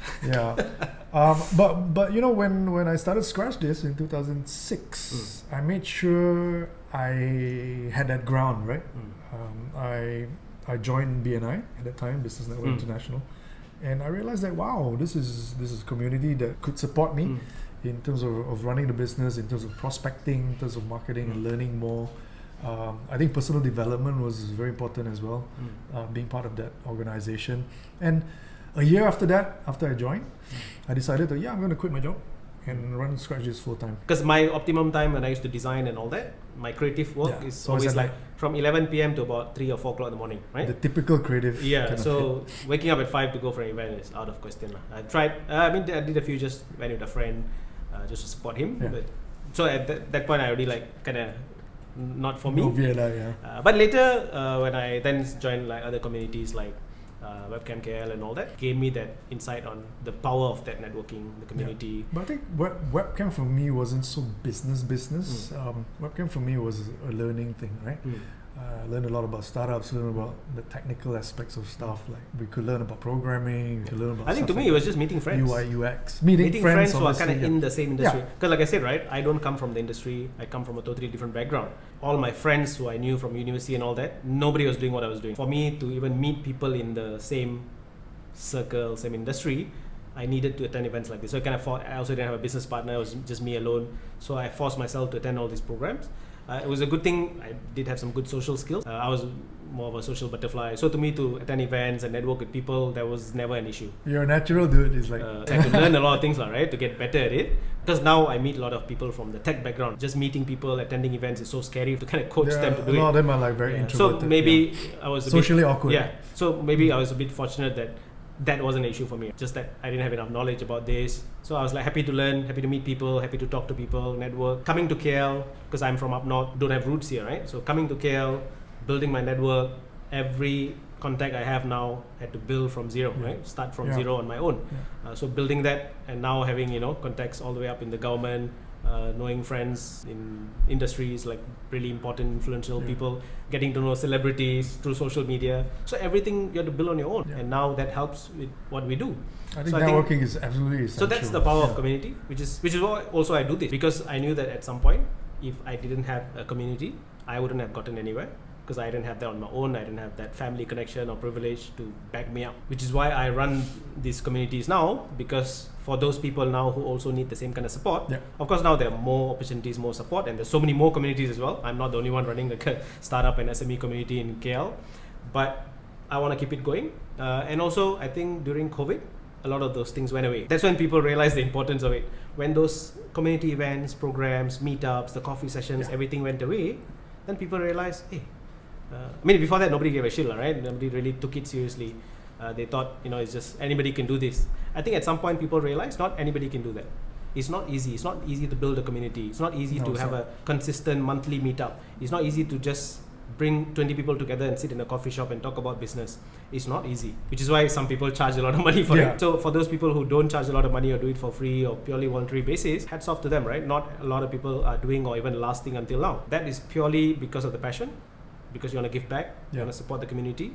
And when that went away during the COVID period, a lot of people realized that there's a layer in this ecosystem that is missing now. That's missing, yeah. That really needed. Now it's slowly coming back. The communities are rebuilt again or reactivated again. So many programs now, I think every week now there's like 2-3 events. I had 2 events yesterday. You also shouldn't go for everything. I feel that also, because it can be very exhausting. You don't have to attend every meetup out there, every startup event out there, every conference out there. At some point you also have to balance it out. You have to pick and choose which you think will benefit you, which will have a great learning experience or good networking for your business. At other time you should also focus on building your business. Yes, the marketing, branding, PR, it's great, but you also should focus some time on building your business, closing the deals, landing the clients, doing the actual work, make sure your team delivers the work, make sure you collect payment on time. So there are a lot more things to running a business. If you're spending too much time just attending events every day, you might kind of miss out on other things. So right now, you've been an entrepreneur for a while now. A long time. And I know you also mentor startups or entrepreneurs. So do you mentor startups or do you feel like you mentor entrepreneurs? At the moment, I had officially mentor a person, so entrepreneur. Right. And this was via one of the programs that you introduced. The mentor matching session, yes. The mentor matching session. I think it's important to find the right person, two-way. There has to be that chemistry. I guess there were actually a couple of people during that session that I wanted to work with, but in the end it's just one at the moment. We laid out the objectives quite clearly, what we want out of this and stuff like that. Strictly non-monetary for me. So I don't expect voluntary basis? Yeah, voluntary, no payment, nothing. We meet once a month, although we do connect and communicate quite regularly as well. Right. And it's good to see her journey. I mean, she's an entrepreneur with 2 other partners. She runs a counseling consultancy, and it's nice to see her grow. I think that's a different kind of satisfaction, right? It is different. Grow, yeah, it's nice to be able to help her, even if we are in unrelated industries, because some fundamentals are the same. I mean, I can come in and help her a little bit with the marketing stuff, even personal development. Some of the technical stuff that she's not familiar with, help her. But we're also there for each other in terms of moral support, and also be able to bounce ideas of each other intellectually. Even in terms of personal stuff, we'll be able to talk about health and how it's important, mental health, physical health, stuff like that. It's been a couple of months already. I've seen her grow quite a bit. She's in the process of kicking off also a side startup, but based on her business, which is nice. And also kind of bringing a couple of my Scratchdisk partners in to help and try and consult. All right. Strictly non-monetary. More mentors. More mentors, kind of help her with the technical bits. Nice. When she's building a platform, we try and help her as well. So it's been interesting what you said, right? It's also a support system for you, right? Yeah, it's both. It's both ways. Yeah. Because for me, I always felt that way as well. Because whenever you say, as entrepreneurs, we need to build a support network around us. The mentors I've had, whether official or unofficial, the communities I built, being part of the community, even though it's my community or I built the community, but being part of it, it creates a support network as well. And the people we mentor, they're all part of that support system. At any point, everybody can help each other and make sure we keep going. And having gone through the pandemic as well, I think kind of have proven a lot of us right. To say that having this support network has really and I mean, even if you're talking about support, right, in terms of the MCO hit a lot of people hard, and had a lot of friends who were jobless, lost their jobs along the way, couldn't go to work, blah blah blah. Yeah, I lost 7-figure contracts. Yeah, stuff like that. For a while. But although it's not a mentorship, but you tend to also want to support your friends. So you support friends. They started an F&B business along the way, a home business, home cooking. You help them. In any way you can. Did you have those Zoom sessions, networking sessions? Yeah. People having wine and coffee through Zoom. I did. Yeah, that's quite fun. Even on the personal front, families doing Zoom. I had my family, just 10 km away in PJ who I could not visit because of the stupid border thing that we had, right, for MCO. But we did virtual birthdays, meetups and stuff like that, so we had to do that. I think just knowing that somebody's there to support you, right, as part of that, hey, I have these community members, I have a few thousand people there in my community, and we can always kick off something. I think just knowing that already gives you that strength, that motivation. Sure. You know? And I mean, the coffee club, or now the Startup SME community, I think is a great community because I've met so many interesting people. Some people just want to reach out for help because they really don't know what to do, let's say in terms of marketing or branding or whatever. Yeah, and especially that community for me, I think is different because I don't make money out of it, right? So a lot of people think that's my full-time job, running this community, doing the monthly meetups, and I make a lot of money. Sure, $20 a pop. Yeah, sure. You make a lot of money. You've made millions, I think, you already. Yeah. If you look at the net, right, I think over the last 10 years, probably I've spent more money out of my pocket. Right. Because even in the initial days, we didn't collect money because it was just a networking event. And at that time, we didn't even sell tickets, right? It was just you RSVP on Facebook page, event page. So if 50 people RSVP, we know the ratio is 50% will show up. So if 100 people say going, 50 will show up. But honestly, I feel having it paid is better than free because there's a commitment level. Definitely. There. So that's how it started, right? Yeah. Initially, like me, I like to pay and then don't go. That's fine because initially what we did was free, and then we started collecting money. It's like you come, you eat, and then we have a tabong, right? Yeah. You put 10 to 20 ringgit because we also wanted to make sure that even if you can't afford to come, you can come. You can come, you can eat the food.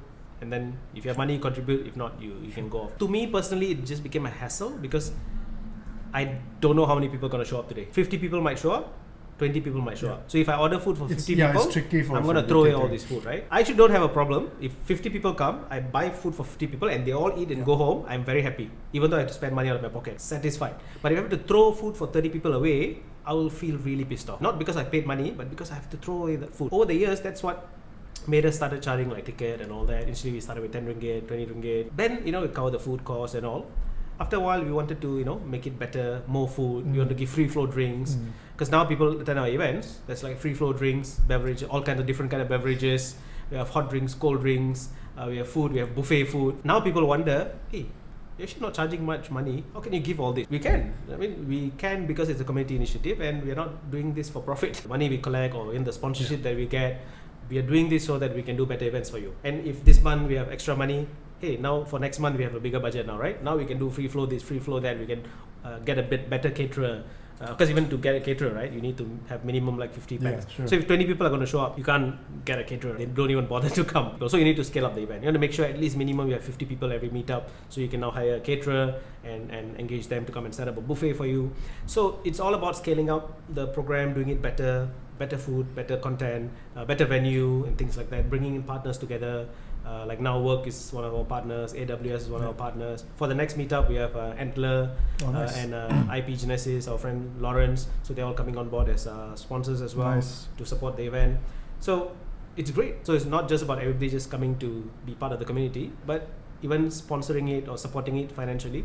That also shows that, hey, I've seen you come the journey, right? You also came at one point, started. Yeah, you were startup and then now you're sponsoring our event. Yeah, now you're a sponsor of the event. That's great to see that success story as well. Because over the last 10 years, I've seen so many success stories coming out of this meetup. Just a bunch of people coming together, sitting, having coffee together, launching startups, launching businesses, launching cafes. Finding your co-founder kind of thing. Finding your co-founders, getting your first employee. Finding investors. So a lot of investors also come for these coffee meetups. They won't tell you they're investors. They'll just say they're entrepreneurs as well. I mean, most investors are also entrepreneurs, right? They come for these coffee meetups. They'll just say, hey, I'm so-and-so, I'm an entrepreneur. And then they'll say hi to everybody. And then when they find someone interesting, they'll be like, hey, I like your project. It's interesting. Let's have coffee. And then that leads to 100,000, 200,000 seed funding to kick off a new startup. So this has happened a lot in the last 10 years. I don't get a cut of any of it because I don't have any cut in these dealings. Because a lot of these dealings happen later, right? So we just bring people together, they connect, and then later they go on to do other things. But to me, it's just the satisfaction, purely satisfaction of seeing these journeys, seeing people get successful. If somebody becomes successful, and I've seen a lot of people, right, in a shorter period of time, have become more successful than me and made more money than me. Which is great. I mean, that's why we have these kind of organizations, right? Because then you don't have to. It takes out the guesswork in some things, the trial and error in some things, because we've been through it. Yeah, because if I took 10 years to do something and I can help someone to do this in 3 years or 4 years, I'm very happy. Absolutely. You don't have to give me a cut, right? Absolutely. You don't need to give equity in the business. Sometimes people don't understand, right? Oh, what's the hidden agenda? What is if you're helping people, must be hidden agenda. Or you're charging 20, 30 ringgit, 40 ringgit for a meetup, there must be hidden agenda. I used to be an admin in a job group. It's a group where people can post tech jobs strictly. So it's heavily moderated because it was only for tech jobs. and people can find jobs. I was accused of making a cut out of it. How? Headhunting Like a fees or headhunter? something lah. I'm like, how? 1 It's a month's Facebook worth. group. You can't even track. And there are so many admins. There are like 10 admins or something. So we just follow the same SOP. We all approve the job. And then we moderate, make sure that the group is done properly. Where's the cut? People post jobs and the candidates are directly contacting them on Facebook. I can't even track. I can't even know who got job or what. Unless somebody comes back and say, hey, I got a job through You the gotta Facebook DM post. them. Which Hey. happens. Sometimes people come back because they are thankful. I saw this post in this group and I applied. I got the job. Thank you so much. Then we are happy for them. But then people still accuse you, right? Oh, you're admin in this group definitely because you're making money out of these people, right? But that's part of the journey, put up with all those things. It's like what's in it for you kind of yeah. thing. But So, to me, even if I take a suspicious. cut, what's the problem? yeah, so I'm an entrepreneur. So even if I say, if you come and list a job in my group, you have to pay me 100 ringgit. I mean, Job Street, you pay 600, whatever, 600 ringgit. But cheaper lah, Facebook group, 100 ringgit, you post. So what? That's my right as the owner of the group or whatever, right? Yeah, sure. I can charge that if I want to. Willing buyer, willing seller lah. If you're okay with paying that, if you see like in my group, I got 20,000-30,000 people, you want to reach out to them, you pay the 100 ringgit and post. If you don't want, I'm happy for you to create your own group. Wait for you to And get you 10, manage 20,000 yourself, yeah. people, and then you post in your own group, Totally. right? And then you let people post for free. If you feel like it's wrong to charge money, you create another group and you let people post for free. So to me, even if I do it, I feel there's absolutely nothing wrong. Yeah. But the sad thing is when you don't do it and then you get accused, that's even more painful. Like, oh, you have hidden agenda. There Yeah. must be something. I mean, if you're doing all these things, putting so much effort, you must be trying to make money from them. I'm like, no. My view is I would rather make money from the corporate or government Yeah. partners. Yeah. So if I'm doing a startup program, if a government agency is sponsoring that, great. I still get paid. I make money. I'm an entrepreneur. I have bills to pay. Get sponsored from a government agency, or they engage you as a vendor to run a program or run an event or do a Yeah. digital campaign, and then they pay you, right? Yeah. So my money comes from another source. But now I do a free program for startup entrepreneurs or digital marketers. Or when we run a hackathon, for example, the entire corporate hackathon is paid by our corporate client, right? The client owns the brand. Jomhack is just the team that's designing and running it. Yeah. But on the event day itself, you see the corporate brand. I'm not making any money from the participants. We can have 400, 500 participants in a hackathon. The winner can walk away 20, 30,000 ringgit in cash prize. None of them are paying a single cent to even join the program to get the opportunities, whether it's a cash prize or business opportunities, funding opportunity, or even job opportunities from the client. All that is extra bonus for them. So to me, this is a great platform, an opportunity for the ecosystem. But I'm not doing it for free. I have a client who pays for this, and I'm happy. So I rather make money that way from our corporate partners or the government partners. Yeah, sure. So, but if I'm charging something from you means because I don't have a sponsor lah, then I charge you 20, 30 ringgit so I can give you some bihun goreng, mutton curry, whatever, free flow, coke and drinks. Covers the expenses and the costs. Yeah, so obviously. I mean that's because otherwise it's not sustainable, so right? I mean, how many times can I spend 300-400 ringgit every month to pay for food for people? Happy to do it once in a while, but last time I did a lot lah because you want to keep it going. True. Right. But after But I a while, think it's you get to a a point, great branding tool for you as well, whether it's Mm. personal branding or for your company. yeah, definitely it helps because Because then you're driving the community and yeah, actually people see you recognize you as yeah. a as a community builder. Yeah. They know that you're in the space. It's not easy to build a community, I can tell you that. Yeah. I mean, So- you know. Yeah, so even if it's the rewards are not direct, there are a lot of indirect rewards. Yeah, so for the community, I mean, we always try to do community programs to help people, to guide people, to kind of support them in their journey. And whether, some could be a paid program, some could be free, which is why recently we also started the Founders Support Group, Startups SMEs Malaysia, the Facebook group, which is a primary location. We don't have a website for it. It's just a Facebook group. But now we have almost 14,000 members in there. Actively, we're getting like now 70 to 100 people for every physical event that we do. But we wanted to do the Founders Support Group, right? FSG. So that is a paid tier where now you need extra support. You can still get all the free connections and support and networking in our monthly meetups where you're just paying a small amount of money to get food and all that. Which sometimes we have speakers, sometimes we don't, sometimes it's just you and me face to face having a chat. But FSG will be a bit more different where we get resident mentors doing actual business coaching and guiding entrepreneurs in a journey, trying to get a group of people so that we can start the first cohort. Hopefully it takes off. Now we have some people joining on board and we're planning to kick off that one in January 2024 where we have that special Great. secret group of entrepreneurs. It's a little bit coming more together. intimate, right? Yeah, it's going to be a small, because we also want to limit to 6 for every cohort. So every group, there's only 6 entrepreneurs. So even if you're entrepreneurs, if you're all at the early stage or similar stage, for founders to kind of share maybe a bit PNC information about their business or their problems and all that, instead of sharing it in a group of 50 people in public, probably you wouldn't do that. But if it's an intimate group of only like 6 founders in a support group, maybe it's easier to open up and share, and for that group to grow together. So you share with each other, support each other, and with the resident mentors coaching, you grow together. I think that'll be a bit better format. But you still have that monthly public sessions that we do. Now we're also doing sometimes 2 meetups in a month, right? One is a general and the reason was networking. the afternoon session, right? Also because there are some people who prefer afternoon session, which worked. So we did our first afternoon session, I think like 2 months ago. We had almost 50-60 people who showed up, because these are the people who feel like they want to do everything, work within 9 to 5. So even networking 9 to 5, and then at night is family time, whatever, right? So at night they don't. Also, I think the energy level sometimes in the evenings for some people, I'm already there. So which is great, right? Because I also didn't expect so many people to show up, because for the last 10 years we've only been doing night meetups. All our meetups are always like 7 p.m. to about 10 to 11 p.m. So the afternoon meetup really worked, which is why this month we're doing a second one. So which is going to be the co-founders matching with the afternoon networking. So primarily it's going to be Also a lot of people want to. They are always asking, right, how do I find a co-founder? How do I find a partner? Like, I'm a business guy, how do I match with a technical co-founder? Or sometimes I'm a technical co-founder, but I don't know how to do pitch deck, I don't know how to do business models, or I don't know how to look for investors. I need a business co-founder or a marketing co-founder. So which is why we thought this is something new also we're trying out. I think that's interesting. So same like mentor matching, right? So previously we've done like a mentor matching event where it's just whoever want a mentor. I mean, I don't care, right? What is your quality or whatever your expertise and all that. If you feel like you're good enough to mentor, you can come as a mentor. And if you feel like you need help, you want to be a mentee, you sign up as a mentee, you come, we match you, speed dating, and then that was quite, I think, successful as well, right? That was super intensive. Yeah. We had 30 mentees or something? Yeah, I think it was a total about 30. Only like 5 mentors, so it was very intense. It was, I think in the end, 10 mentors. So it was a good matching session, right? So I hope the co-founders matching will be similar as well. So hopefully people can come, find the right match with the right people. I mean, because there's no guarantee, right? You may talk to 10 potential co-founders and you feel like none of them work out. There's also chemistry, like I said. It's all about chemistry. Is whether you... So the more people you talk to... You're on the same wavelength as that person. So you need to talk to more people. I mean, maybe you need to talk to like 10 potential co-founders to find that one person who will gel with you or vibe with the same wavelength. So those things are important, right? But having that platform now makes it a bit easier rather than randomly trying to go and find a partner. At least you know that these are like-minded people who are coming together and they are also actively looking for a partner.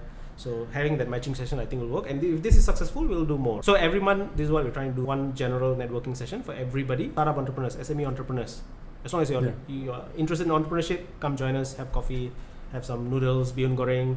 Once in a while, I'll try to get bihun goreng is really good. Actually, the bihun goreng is the default, right? Our default food is always bihun goreng ayam. Bihun goreng, the ayam goreng. Some members will complain if we don't order bihun goreng. Some people don't even like the pizzas, Once in a while, we order pizzas and people like, hey, where's the bihun goreng? You know why? Those people are probably agency people.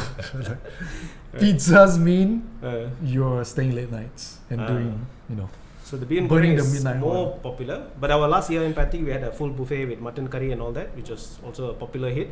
Yeah, so we want to have a great experience as well. True. Good food. I mean, any Malaysian events, right? Yeah. Having good food always enhances enhances the experience. So we want to make sure the food is good, the people are good, the connection is good. So good, exciting times. In terms of community building, I think that's and I'm happy to always have you in our events and sharing your knowledge as well and your experience. Always happy to come here and participate. For me, we need that variety, right? We need those, very junior, new people to bring fresh ideas into the ecosystem. And we also need those experienced people who have been there, done that, who have probably, failed many times and have figured out their way, and now they can come and share the experience. And and also to me, right, in terms of mentoring or coaching, I always feel like not everybody has to be like Elon Musk in order to be able to help someone else, right? Sure. Not everybody has to be Bill Gates. To me, if you know 2, you can teach someone who knows 1. If you know 3, you can teach someone who knows 2. That's my concept. It's as basic as that. If I know 5, if you know 3, I have something to teach you. Yeah. And if you know 10, you have something to teach me. Yeah. That's how it is. For me, it's as simple as that. You don't have to be a great successful entrepreneur, have 10 million in the bank or 100 million in the bank in order to be a mentor. But if you're doing that as a profession, it's different, right? Claim yourself to be a trainer, a guru and all, then maybe you need a bit more credential. That's why people like fake bank statements and all, right? Photoshop bank statements and all, which is good because they want to cari makan lah. But otherwise, I feel like anybody can teach, anybody can mentor, anybody can support, guide other people.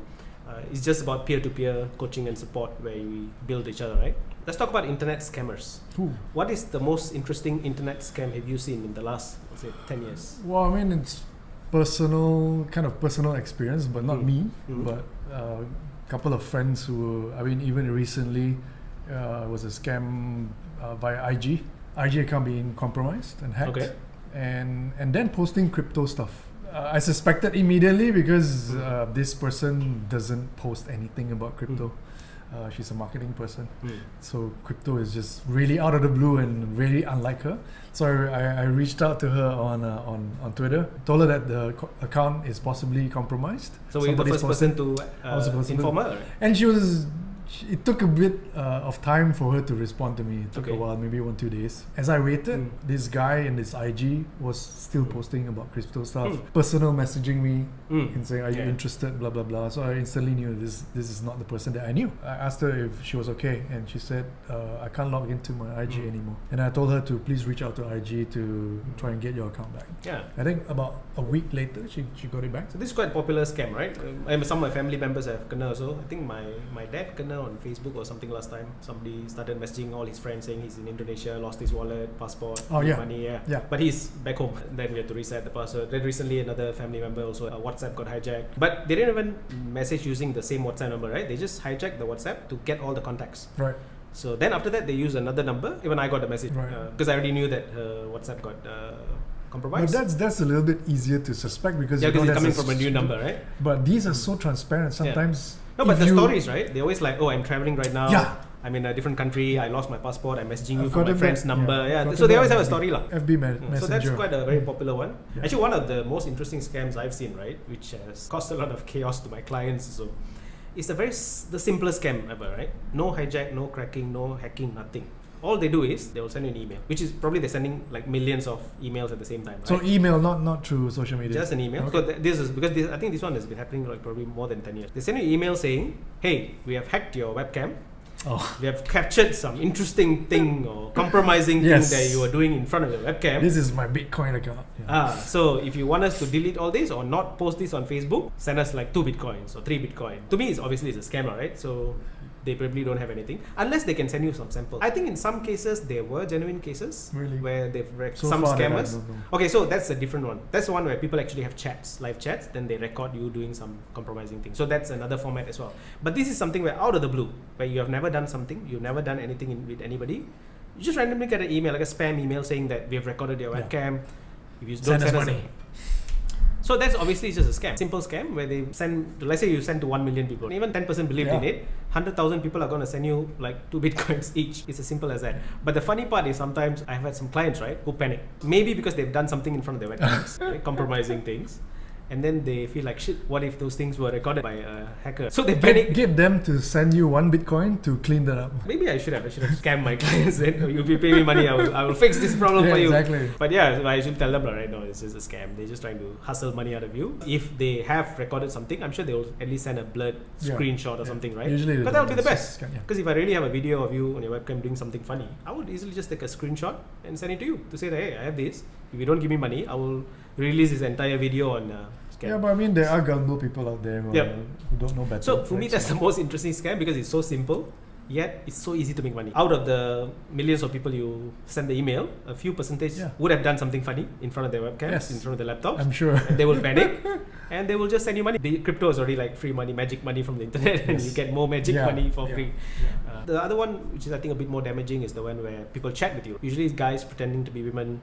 They'll create a fake account. They'll maybe look for some lonely nice souls, profile add you on Facebook, stuff like that. And then they chat with you and then say, hey, let's do a video chat. And then they'll make you do some funny things in front of video, and then they record it. Then you know for sure you've done it, right? Because you've done some funny things on video and they've recorded it. And then later turns out it's actually a scammer, and then they hustle you for money. And then if you don't give money, so those cases I've seen genuinely. When you don't give them money, they will post it on social media and tag all your family members and all that. Can be quite damaging as well. But that one you know for sure you've done it because you have done it, right?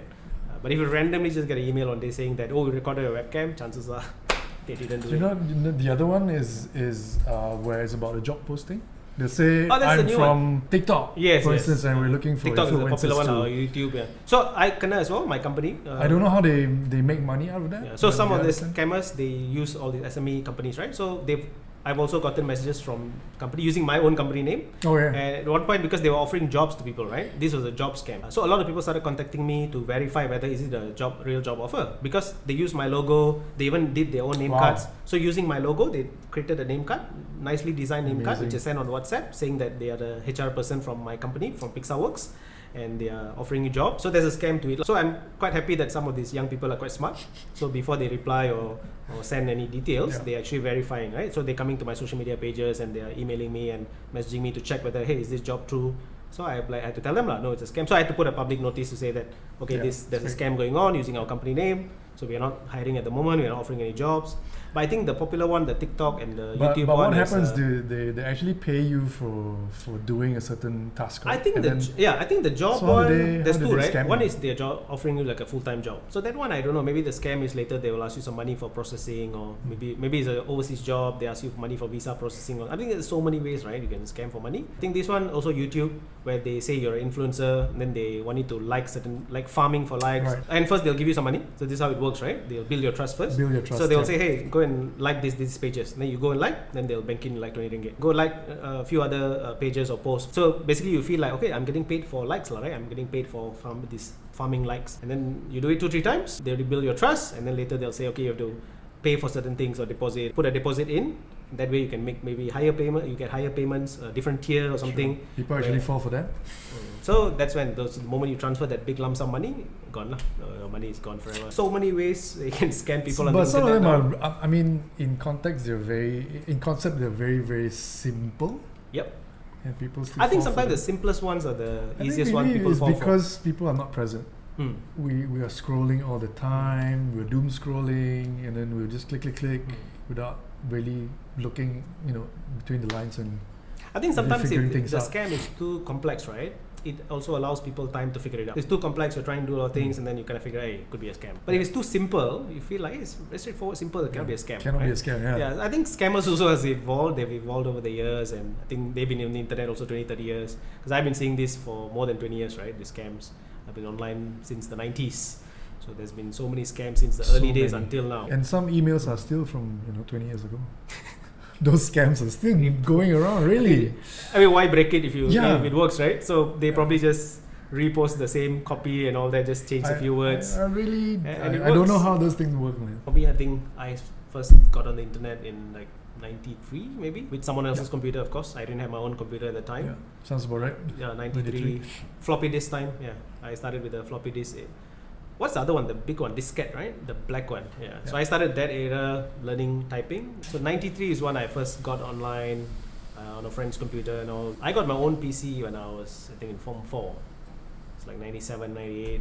GeoCities, tripod. GeoCities. You can build your own websites. Let's go and explore this. What's HTML? And you learn all these things. So I got to see that entire journey from where kind of internet went mainstream. Because before that, it was only for a very elite group of people. And having a PC at home is a magical thing. And internet was only available for a very elite group of people. And then at some point in the late 90s, it went mainstream. And everybody had internet at home. And the time was Streamix, Unify, and all this started coming out. Yeah, the noisy modems. Dial-up connection. So I think a lot of people now don't even know what that is. I even used internet on a radio wave from island. Connecting dial-up, but using a radio wave to connect from island to mainland. Interesting. Yeah, crazy times. But now we have 1 Gbps internet here, 1 Gbps internet at home. Go whatever, satellite, our 4Gs and 5Gs are great. We can do video calls from anywhere. I've done video calls from a boat while I'm diving. In between dives, I'm doing video calls with my family from a boat, from an island to my family back in KL. So technology has come a long way, and scams have also come a long way. For sure. Startups and the kind of projects we see now have come a long way. So yeah, definitely very interesting. Digital marketing has come a long way. So hopefully through this podcast and this video session that I'm doing, I'll be able to explore more of this. We'll bring in more guests. And I think, I will definitely be bringing you again to discuss more interesting things. Most welcome to come and chat. Maybe we can fit in another guest. We can have a third person here. So instead of just 2 people, we can have 3 guests. As you can see, this is not a well-planned podcast or whatever. We don't even have a backdrop yet. It's just all white. Yeah, so because I don't even know what I'm going to call it at the moment. So later when we decide, maybe we'll put a logo here at the back. So for now, it's just a general chat where we're just sharing things we know and discussing things, interesting things. But if you guys have any questions, you can always leave it in the comments.